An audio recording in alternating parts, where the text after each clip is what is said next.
This TV right here is running Android TV. However, this is not a smart TV, nor is it using the Google Chromecast.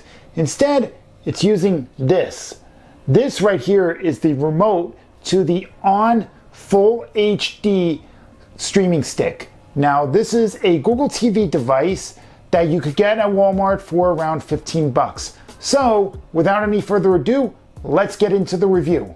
But before we get into it, real quickly, I would love it if you like this video, then share this video, and then subscribe to the channel, and also press that notification bell so that this way you are the first to see when I upload and you never ever miss a video. Now onto the video review.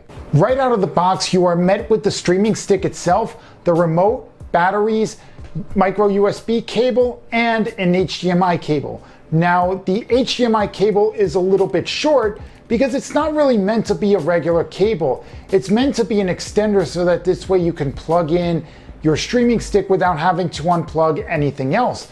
Because on some televisions, when you plug in an HDMI, it'll take up a couple spaces, or it'll take up enough room to where you can't really plug in anything else. And having that cable in the box will help you do that. Of course, this HDMI stick is pretty thick and you're gonna want to use the extender in order to plug it into your television. On the side, you have the ONN branding, but on the bottom, you don't have USB-C. You have micro USB. That means, unfortunately, you can't plug in any extra peripherals. This is mostly meant to power up the device, so that means no extra keyboards, SD cards, or anything else like that. It's just meant to plug it in so that this way you can actually be able to use the device itself. Now, the software is basically the same as the Google Chromecast. After all, it is running the current version of Android TV. So that means that you are getting all the same features at half of the price. The main difference being that the Chromecast has the latest security patch, of course. You can also tell Google to turn on or off your TV when the streaming stick is inside your television, just like you can with the Google Chromecast or just about any other television that is running Android TV. The software is also powered by a quad-core Cortex A35 CPU, a Mali G31 MP2 GPU. Of course, you also have 1.5 gigs of RAM and 8 gigabytes of storage.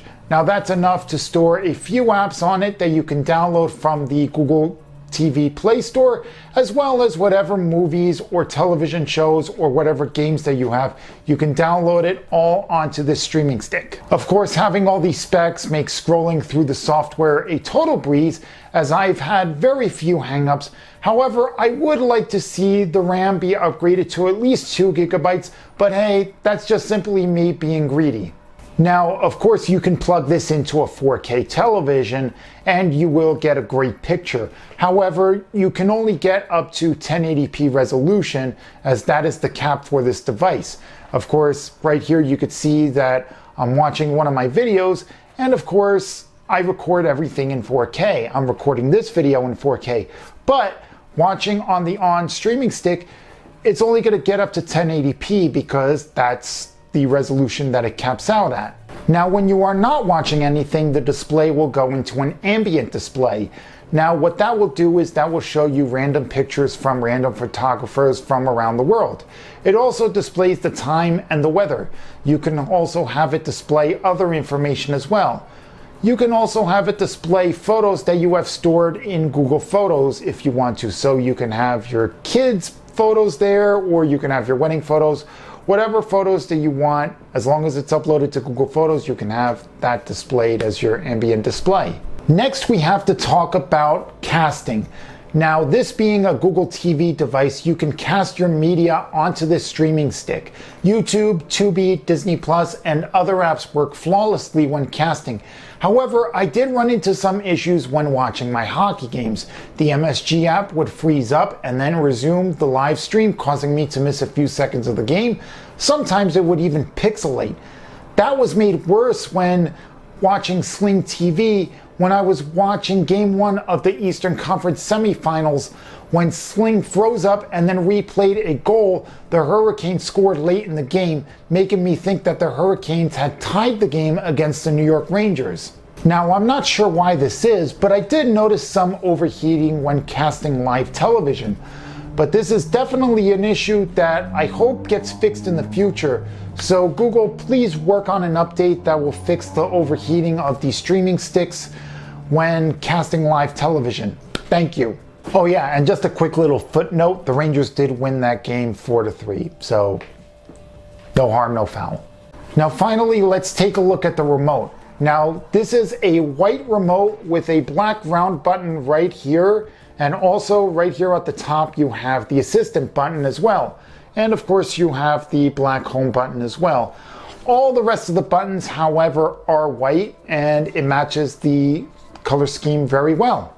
Of course, you have your power button that can power on the device and the TV as well. You also have your profile button, your settings buttons, your back button, live TV button, which is the one with the television. You also have the channel rocker, you have the mute button, and you also have the volume rocker as well.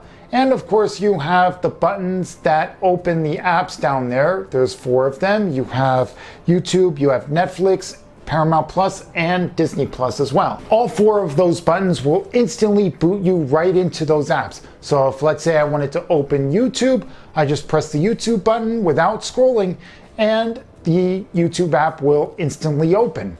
So in the end, I like the ONN Full HD Streaming Stick. It offers most of the same features that you would find on, let's say, a Google TV device or even the Google Chromecast. I did find the setup to be a bit slow, but once you get past that, I think this streaming stick will serve you well, especially if you have a dumb TV like I do. Anyway, that's been it for this video. I hope you enjoyed this video. I will be doing a comparison video of this and the Google Chromecast, so subscribe if you want to see that, and I will see you in the next one. See ya, bye.